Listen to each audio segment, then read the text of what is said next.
ஒரு வீடியோவை அப்லோட் பண்ண 24 மணி நேரத்தில் 5000 வியூஸை புயல் மாதிரி எப்படி கொண்டு வரலான்னு இந்த வீடியோவில் நான் சொல்ல போகிறேங்க. இந்த டிப்ஸை நான் சொல்கிறதுக்கு முன்னாடி ஒரு விஷயத்தை நான் உங்கள்கிட்ட எதிர்பார்க்குறேன். அது என்னன்னு கேட்டிங்கன்னா நம்பிக்கை. அதாவது நான் சொல்கிற டிப்ஸை நம்பிக்கையாக ஃபாலோ பண்ணுங்கள்.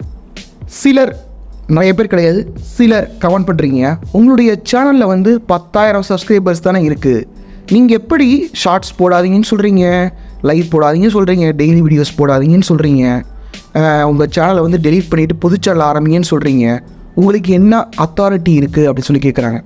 பாருங்கள், நான் சேனலை ஆரம்பித்தது எப்போ, எப்படி இந்த ஸ்டேஜுக்கு வந்தேன் அப்படின்றதெல்லாம் நான் ஏற்கனவே வீடியோ போட்டிருக்கேன். ஆனால் இந்த ஒரு 7 மாதத்தில், என் சேனல் ஆரம்பித்த 7 மாதத்தில் நான் என்னுடைய சேனல் உட்பட ஒரு 5 சேனலை நான் மானிட்டைஸ் பண்ணியிருக்கேன். அது மட்டும் இல்லாமல் சில சேனல்ஸ்க்கு கோச் பண்ணி அதில் எதெல்லாம் ஒர்க் அவுட் ஆகுதோ அதை நான் கொடுக்குறேன்.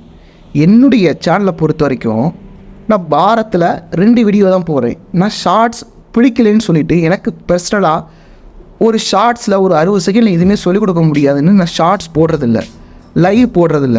சரிங்களா? 3 மினிட்ஸ் வந்தாலும் சரி, அந்த ஷார்ட்ஸில் வியூஸு, சப்ஸ்கிரைபர்ஸ் இதெல்லாம் கொட்டி கொடுத்தாலும் சரி, அதே மாதிரி நான் மற்ற சேனலோடலாம் நான் கொலாபரேஷன் பண்ணி, இல்லை இது என்னோட செகண்ட் சேனல், அந்த சேனல்லேருந்து வியூஸ் இங்கே ட்ரைவ் பண்ணுறது, அது மாதிரி நான் பண்ணலை. இப்போ என்னுடைய நீஷ் என்னன்னு கேட்டிங்கன்னா, நான் எஜுகேஷன் நீஷ். இப்போ நான் உங்கள்கிட்ட 2 விஷயம் கொடுக்குறேன், அதில் ஏதாவது ஒன்று சூஸ் பண்ணுங்கள். என்டர்டெயின்மெண்ட் சூஸ் பண்ணுவீங்களா, இல்லை எஜுகேஷன் சூஸ் பண்ணுவீங்களா? என்டர்டெயின்மெண்ட் தானே சூஸ் பண்ணுவீங்க. அப்போ அங்கேயே என்னுடைய சேனல் ஒரு அடி வாங்குது. சரிங்களா? இப்போ நான் எஜுகேஷன் எடுத்திருக்கேனா, எஜுகேஷனில் நான் வாரத்தில் 2 வீடியோ போடுறேன். இப்போ இதே இது நான் என்டர்டெயின்மெண்ட்டாக ஒரு பிக் பாஸ் போட்டேன்னா எனக்கு 10,000 வியூஸ் வரும், ஒரு சமையல் போட்டேன்னா எனக்கு 10,000 வியூஸ் வரும், ஒரு ட்ரோலு, ரோஸ்ட்டு, இனியானா ட்ரோலு, இந்த மாதிரி காமெடி வீடியோஸ், இல்லை ஏதோ ஃபன் பண்ணுற மாதிரி, இல்லை முக்கியமான விஷயத்தை பற்றி, இப்போ ரத்தன் டாட்டா இறந்து போயிட்டாரு அந்த விஷயத்தை பற்றி, நியூஸ் சேனல் மாதிரி, இது கிடையாது என்னுடைய நீஷ். அது போக நான் இன்னும் கொஞ்சம் சுருக்கிட்டேன். அதாவது எல்லாருமே யூடியூப் டிப்ஸ், அதாவது எல்லோரும் என்ன சர்ச் பண்ணுவாங்க, how to edit YouTube videos அப்படின்னு சர்ச் பண்ணுவாங்கள்ல, நான் அந்த மாதிரி போடுறதில்ல. வீடியோ எடிட்டிங் பற்றியும் போடுறதில்ல, தம்ப்நெயில் பற்றியும் போடுறதில்ல. யூடியூப்லேயே கொஞ்சம் அட்வான்ஸ்டு லெவலாக இருக்கக்கூடிய விஷயங்களை என்னுடைய சேனலில் நான் போஸ்ட் பண்ணிகிட்ருக்கேன். ஸோ அதற்கு ஏற்ற மாதிரி வியூஸ் வருது, எனக்கு ரொம்பவே சந்தோஷமாக இருக்குது. இன்னொன்று என்னென்னா, இதில் 500 பேர் வர்றாங்கன்னா 2 பேர் என்னுடைய கோச்சிங் ஜாயின் பண்ணிட்டு போகிறாங்க. அவ்வளோ தான் நான் எதிர்பார்க்குறேன். 1000 வியூஸ் வந்தாலும் சரி, 10,000 வியூஸ் வந்தால் என்னால் சமாளிக்க முடியாது. அதை எக்ஸாம்பிள். இது மாதிரி உங்களுடைய ஜானருக்கு என்ன செட் ஆகுமோ அதுதான் வரும். நீங்கள் கம்பேர் பண்ணக்கூடாது. இங்கே வியூஸு, சப்ஸ்கிரைபர்ஸு, வாட்ச் டைமை நீங்கள் கம்பேர் பண்ணக்கூடாது. இப்போ ஒரு சமையல் ஆர்டர் எடுக்கக்கூடிய, ஒரு கேட்ரிங் பண்ணக்கூடிய ஒரு ஆர்டர் இருக்காருன்னா, 500 பேரில் 2 பேர் ஆர்டர் கொடுத்தாங்கன்னா அவருடைய ப்ராப்ளம் சால்வ்டு. 2 கல்யாண ஆர்டர் கிடைச்சா போதாதா? வியூஸ் எதிர்பார்த்துட்டு இருக்கணுமா, அவர் சப்ஸ்கிரைபர் எதிர்பார்த்துட்டு இருக்கணுமா, இல்லை ஷார்ட்ஸ் போட்டு ஃபேமஸ் ஆகணுமா? எதுவுமே அவசியம் கிடையாது. ஓகே, இப்போ நம்ம டிப்ஸ்குள்ளே போகலாம். டிப்ஸ்குள்ளே போகிறதுக்கு முன்னாடி நம்ம சேனலுக்கு இப்போ தான் ஃபஸ்ட் டைம் வந்திருக்கீங்க, சப்ஸ்கிரைப் பண்ணுங்கள். ஏன்னா யூடியூப் ரிலேட்டடான ஆத்தென்டிக் இன்ஃபர்மேஷன், நிறைய பேர் காப்பி அடிக்கிற ஒரு இன்ஃபர்மேஷன் நம்மளுடைய சேனலில் தான் ரெகுலராக போஸ்ட் பண்ணிகிட்டு இருப்போம். ஸோ சப்ஸ்கிரைப் பண்ணாதவங்க சப்ஸ்கிரைப் பண்ணுங்கள். முதல் டிப் என்னன்னு சொல்லி பார்த்தீங்கன்னா, நீங்கள் இப்போ தான் சேனல் ஆரம்பிச்சிருக்கீங்க, இல்லை கம்மியான சப்ஸ்கிரைபர்ஸோடு இருக்கீங்க அப்படின்னா, நீங்கள் சர்ச் பேஸ்டாக உங்களுடைய வீடியோ கண்டென்ட்டை போஸ்ட் பண்ணுறது நல்லதுங்க. சர்ச் பேஸ்னால் என்னங்க அப்படின்னு கேட்டிங்கன்னா, யூடியூப் ட்ரெண்ட்ஸ்னு ஒன்று இருக்குது. அது யூடியூப்பில் ட்ரெண்ட் ஆகக்கூடிய விஷயங்கள். அந்த ட்ரெண்டிங்காக இருக்கிற விஷயங்களை உங்களுடைய டாப்பிக்கு ரெலவெண்ட்டாக இருந்தால் நீங்கள் பேசணும், அப்படி இல்லைன்னா எடுக்கக்கூடாது. நீங்கள் இந்த ட்ரெண்டிங்கை யூடியூப்லேயும் பார்க்கலாம். கூகுள் ட்ரெண்ட்ஸ்னு ஒன்று இருக்குது, அதில் நீங்கள் போங்க. வெப் சர்ச்னு ஒன்று இருக்கும், அதை நீங்கள் ஸ்க்ரோல் பண்ணிட்டு யூடியூப் சர்ச்னு ஒன்று இருக்கும். அதில் எது ட்ரெண்ட் ஆகுதோ அது உங்களுடைய டாப்பிக்கு ரெலவெண்ட்டாக இருக்கான்னு பாருங்கள். ட்ரெண்ட் ஆகிறது உங்களுடைய டாப்பிக்கும் ரெலவெண்ட்டாக இருக்கும். இப்போ ஒரு எக்ஸாம்பிளுக்கு நான் சொல்கிறேன். இப்போ நான் இந்த வீடியோ எடுக்கும்போது ஒரு 6-7 நாளுக்கு முன்னாடி ரத்தன் டாட்டா இந்திய அளவில், உலக அளவில் ட்ரெண்ட் ஆகிட்டு இருந்தார். சரிங்களா? அவருடைய டிமைஸ் வந்ததுனால ட்ரெண்ட் ஆகிட்டு இருந்துச்சு அந்த கீவேர்டு. ஸோ எல்லோரும் என்ன பண்ணாங்க, மோட்டிவேஷன் சேனல் பண்ணுறவங்க ரத்தன் டாட்டா வாழ்க்கை கதைகள் அப்படின்னு சொல்லி அவங்களோட மோட்டிவேஷன், ஒரு ஹிஸ்ட்ரி சேனல் அதை ரத்தன் டாட்டா வச்சு பண்ணலாம். ஒரு ப்ரொடக்டிவிட்டி சேனல், ரத்தன் டாட்டா எந்த அளவுக்கு ப்ரொடக்டிவாக இருந்தார், ரத்தன் டாட்டா வச்சுட்டு அவருடைய சேல்ஸ் என்னென்ன இருக்குது. நியூஸ் சேனல்னால் ரத்தன் டாட்டா வச்சு என்னென்ன விஷயங்கள் பாருங்கள். இது எல்லாருமே சர்ச் பண்ணுறாங்க. அந்த சர்ச் பண்ணுற விஷயங்களுக்கு எடுத்து நீங்கள் என்ன பண்ணுறீங்க, வீடியோவாக பண்ணுறீங்க. இது மாதிரி எது வேணால் ட்ரெண்ட் ஆகும். அந்த ட்ரெண்ட் ஆகிறது உங்களுக்கு ஆப்டாக இருக்கான்னு பாருங்கள். ட்ரெண்ட் ஆகிறதுனால வீடியோ போடாதீங்க. ரெண்டாவது டிப் என்னன்னு சொல்லி பார்த்தீங்கன்னா, உங்கள்கிட்ட நான் வந்து ஒரு கொஸ்டின் கேட்குறேன். உங்களுடைய வீடியோ எப்போ ஸ்டார்ட் ஆகுது? நான் வந்து உங்களுக்கு 5 என்றேன். அந்த 5 என்றதுக்குள்ளே நீங்கள் கரெக்டான ஆன்சரை வந்து கீழே கமெண்ட் பாக்ஸில் டைப் பண்ணணும், சரிங்களா? 5 4 3 2 1 சரிங்களா? டைப் பண்ணிட்டீங்களா? சரி, ஓகே. டைப் பண்ணாலும் பரவாயில்ல. அதாவது உங்களுடைய வீடியோ வந்து 0.01 ஸ்டார்ட் ஆகலை, 0.0 இல்லை அதுக்கு முன்னால் ஸ்டார்ட் ஆகிடுது. எப்படிங்க சொல்கிறீங்க? அதாவது உங்கள் வீடியோவுடைய ஜேர்னி வந்து எப்போ ஸ்டார்ட் ஆகுதா? உங்களுடைய டைட்டிலாக இருக்கட்டும், உங்களுடைய தம்ப்நெயிலாக இருக்கட்டும், அப்போ தான் ஸ்டார்ட் ஆகுது. அப்போ அந்த டைட்டிலும் தம்ப்நெயிலும் கேட்சியாக போடலைன்னா அந்த வீடியோவை கிளிக் பண்ணவே மாட்டாங்க. இப்போ இந்த டைட்டிலும் தம்ப்நெயிலும் எப்படி கேட்சியாக போடலாம் அப்படின்னா, இது வீடியோவுக்கு வீடியோ மாறுபடும். இதற்குன்னு ஒரு ஃபார்மேட் கிடையாது. நீங்கள் என்ன பண்ணணும், கிறிஸ்பியாக இருக்கணும். அது போக சொல்ல வர விஷயங்களை அதை சொல்லணும். அது போக கேட்சியாக இருக்கணும். கிளிக் பைட்டியாக வைக்க வேணாம். இப்போ ஒரு வீடியோக்கான டைட்டில் வந்து எப்படி இருக்கணும்னா, கிளிக் பைட்டி மாதிரி ஒரு எட்ஜுக்கு போகணும். ஆனால் நீங்கள் சொல்ல வர விஷயத்தை உள்ளே நீங்கள் வியூவர்ஸ்க்கு சாட்டிஸ்ஃபை பண்ணணும். இப்படி பண்ணிங்கன்னா அந்த வீடியோவுக்கான டைட்டிலும் தம்ப்நெயிலும் கரெக்டாக பண்ணியிருக்கீங்கன்னு அர்த்தம். இப்போ இந்த வீடியோவுடைய டைட்டிலும் தம்ப்நெயிலும் இதை வந்து நான் என்னுடைய கிளைண்ட்ஸ்க்காக இருக்கட்டும், நான் என்ன பண்ணுவேன், சொல்லிக் கொடுப்பேன். ஒரு 4 மாதம். அந்த 4 மாதம் சொன்னாலும் அவங்க வந்து அதை ப்ராக்டிஸ் பண்ணி அதை வந்து அவங்க வீடியோ போடணும். அதாவது அவங்க வந்து அந்த டைட்டிலையும் தம்ப்நெயிலையும் கரெக்டாக போட்டுட்டாங்க அப்படின்னா அவங்க வந்து பெரிய யூடியூபர்ஸோட கம்பீட் பண்ணலாம்.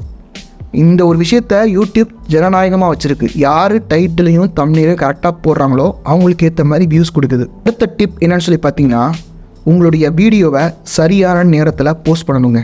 இப்போது இந்த டிப்ஸ் சொல்லும்போதே, என்னங்க இந்த டிப்ஸ்லாம் நான் ஃபாலோ பண்ணிட்டேங்க, இது வந்து எனக்கு ஒர்க் அவுட் ஆகலை அப்படின்னு நீங்கள் சொல்லுவீங்கன்னு தெரியுது. கொஞ்சம் பொறுமையாக இருக்குது, சரிங்களா? அதாவது இந்த டிப்பை பொறுத்த வரைக்கும் நிறைய பேர் ஒரு விஷயத்தை மிஸ் பண்ணிடுறாங்க. இப்போ நீங்கள் யூடியூப் அனாலிட்டிக்ஸில் போனீங்கன்னா, அதாவது உங்களுடைய சேனல் பழைய சேனலாக இருக்கும் பட்சத்தில், ஒரு 6 மாதமாவது கரெக்டாக பண்ணிகிட்டு இருக்கும் பட்சத்தில் உங்களுடைய அனாலிட்டிக்ஸ் போனீங்கன்னா ஒரு டைமிங் கொடுப்பாங்க. அதில் வந்து உங்களுடைய வியூவர்ஸ்லாம் எப்போ ஆன்லைனில் இருக்காங்கன்னு ஒரு டேட்டா கொடுப்பாங்க.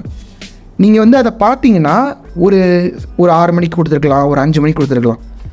அது உங்களுடைய வியூவர்ஸ் எப்போ ஆன்லைனில் இருக்காங்க அப்படின்றதுக்கான டேட்டா. நீங்கள் என்ன பண்ணுங்கள், ஒரு 6 மணிக்கு இருக்காங்கன்னா நீங்கள் 4 மணிக்கு போடுங்க, இல்லை ஒரு 3 மணிக்கு போடுங்க. அதாவது 6 மணிக்கு தான் அவங்க வந்து உள்ளே லாகின் பண்ணுவாங்க அப்படின்றது கிடையாது. கொஞ்சம் முன்னாடி போடுங்க, அவங்க லாகின் பண்ணும்போது அந்த வீடியோவை பார்த்துக்கிட்டோம். இப்போ நிறைய பேர் குழப்பி போடுறீங்க, அவங்களுக்கு இது வந்து செட் ஆகாது. சிலர் கரெக்டாக போட்டுட்ருப்பீங்க. நீங்கள் என்ன பண்ணுங்கள், இந்த நேரத்தில் போட முடியலனா கூட நீங்கள் என்ன பண்ணுங்கள், ஒரு டைமிங் வந்து ஃபிக்ஸ் பண்ணுங்கள். அந்த டைமிங்லேயே வந்து நீங்கள் ரெகுலராக போடுங்க. ஆனால் ஈவினிங்கு நைட் 9 மணி 10 மணி இந்த மாதிரி டைமிங்கில் வந்து போடாதீங்க. அதாவது நான் என்ன சொல்கிறேன்னா, பெர்ஃபெக்ட் டைமை விட ஃபிக்ஸட் டைமில் போடுங்கன்னு நான் சொல்கிறேன். இந்த டைமிங்கில் இன்னொரு டீப்பரான ஒரு விஷயம் இருக்குது. இந்த விஷயத்தை நான் சொல்லும் போது, என்னங்க இதெல்லாம் நம்புற மாதிரியேங்க இருக்குது, இதெல்லாம் யூடியூப்காரர் சொன்னானா இல்லை நீங்களே அடிச்சு விட்றீங்களான்னு சொல்லி கேட்கலாம். நம்ப மாட்டீங்க சில பேர். ஆனால் நீங்கள் ட்ரை பண்ணி பாருங்கள். உங்கள் சேனலுக்கு ஒர்க் அவுட் ஆச்சுன்னா நீங்கள் ஃபாலோ பண்ணிக்கோங்க. ஆனால் என்னுடைய சேனலாக இருக்கட்டும், என்னுடைய கிளைண்ட்ஸுடைய சேனலாக இருக்கட்டும், இது வந்து ஒர்க் அவுட் ஆகுது. அது என்னென்னா, நீங்கள் ரவுண்டட் டைமிங்கில் வந்து போடாதீங்க. அதாவது 6:30 அப்படின்னு போடாதீங்க, இல்லை 6 o'clock அப்படின்னு போடாதீங்க. 6:23, 6:24, 6:25. ஏன்னா இந்த ரவுண்டட் டைமிங்கில் நிறைய காம்படிஷன் வந்து வருது. இப்போ இதுக்கு வந்து ப்ரூஃப் கேட்டிங்கன்னா என்கிட்ட இல்லை. ஆனால் என்னுடைய சேனலாக இருக்கட்டும், என்னுடைய கிளைண்ட்ஸுடைய சேனலாக இருக்கட்டும், இது வந்து ஒர்க் அவுட் ஆகுது, சரிங்களா? இப்போ இதே மாதிரி தான் நான் வந்து ஃபியூ வீடியோஸ் பேக்கில் வந்து நான் ஒரு விஷயம் சொல்லியிருந்தேன். உங்களுடைய யூடியூப் வீடியோவை வந்து டெலிட் பண்ணாதீங்க, டெலிட் பண்ணினா உங்களுக்கு வியூஸ் போகாதுன்னு. அதை சில பேர் வந்து இதெல்லாம் உங்களுக்கு யார் சொன்னால், நீங்களாம் அடிச்சு விட்றீங்களா அப்படின்னு சொல்லியிருந்தாங்க. இப்போ யூடியூப்பில் இருக்கக்கூடிய ப்ராடக்ட் லீடாக ஹெட்டான்னு எனக்கு தெரியல, டாட் ஹெக்மேன் அப்படின்னு சொல்லி ட்விட்டரில் ஒரு ஆள் வந்து, நீங்கள் வீடியோவை எக்காரணத்தை கொண்டும் டெலிட் பண்ணாதீங்க, அதாவது 99% டெலிட் பண்ணாதீங்க, ப்ரைவேட்டில் போடுங்க இல்லை அன்லிஸ்டடில் போடுங்க. நீங்கள் டெலிட் பண்ணிங்கன்னா, அதாவது உங்களுடைய வீடியோவை யாருக்கு ப்ரொமோட் பண்ணணுன்ற ஒரு ஆடியன்ஸ் இருக்கும்ல, அந்த ஆடியன்ஸ் கனெக்ஷனை வந்து நீங்கள் கட் பண்ணுறீங்கன்னு ட்வீட் பண்ணியிருக்காரு. இப்போ நீங்கள் என்ன சொல்லுவீங்க, அதாவது இந்த மாதிரி விஷயங்கள்லாம் உடனடியாக உங்களுக்கு வந்து யூடியூப் வந்து அப்டேட் பண்ணாது. இப்போ யூடியூப்பில் வந்து ஷார்ட்ஸ் போடாதீங்கன்றத என்னுடைய கருத்தாக நான் என்னுடைய யூடியூப் சேனல் முழுக்க நான் சொல்லிட்டு வரேன். இல்லைங்க ஷார்ட்ஸ் போட்டால் தாங்க எனக்கு வியூஸ் வருது, சப்ஸ்கிரைபர்ஸ் வருது. அதாவது நீங்கள் வந்து ஒரு விஷயத்த சொல்லிக் கொடுக்க போகிறீங்கன்னா உங்களுக்கு வந்து ஷார்ட்ஸ் தேவையில்லை. ஏன்னா அந்த 30 செகண்ட்லையோ 60 செகண்ட்லையோ நீங்கள் சொல்லிக் கொடுக்க வேண்டிய அவசியம் கிடையாது, அதில் புரியவும் போகிறதில்ல. அதனால் நான் வந்து 8 மினிட்ஸ் வந்து நீங்கள் லாங் வீடியோஸ் போடுங்க அப்படின்னு நான் சொல்கிறேன். இப்போது அது வந்து இருக்கிறதுன்றால நம்ம வந்து யூஸ் பண்ண முடியுமா? ஒரு விஷயம் இருக்குன்றதுனால இப்போது விஷம்னு ஒன்று இருக்குது, விஷம்னு குடிக்கவும் முடியும், ஆனால் நம்ம குடிச்சிட முடியுமா?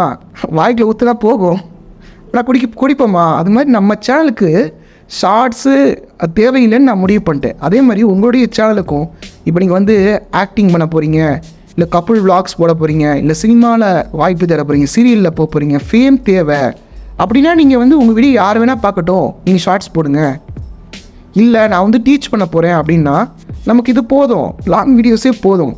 ஆனால் நான் சொல்கிற எத்தனை பேர் கேட்பீங்க நம்புவீங்கன்னு எனக்கு தெரியல. என்னுடைய கோச்சிங்கில் சேர்ந்த சிலருடைய சேனலை நான் பர்சனலாக கோச் பண்ணி அவங்களுடைய சேனலை வந்து மானிட்டைஸ் பண்ணியிருக்கேன். அவங்கள நான் வந்து என்னுடைய சேனலுக்காக நான் இன்டர்வியூ பண்ணேன். அந்த கிளைண்ட் இன்டர்வியூடைய பிளேலிஸ்ட் லிங்க்குன்றது ஃபஸ்ட் கமெண்டில் இருக்குது, கிளிக் பண்ணி பாருங்கள். உங்களுக்கு பிடிச்சிருந்தது, உங்களுக்கு நம்பிக்கை இருந்தால் நீங்கள் வந்து என்னுடைய கோச்சிங் வாங்க. நம்பிக்கை இல்லையா, இன்னும் கொஞ்ச நாள் வெயிட் பண்ணுங்கள், என்னுடைய வீடியோஸ் பாருங்கள். உங்களுக்கு ஏதாவது நான் கொடுத்துருக்கேன், எனக்கு நீங்கள் திருப்பி கொடுக்கணும்னு நினச்சிங்கன்னா என்னுடைய கோச்சிங் வாங்க.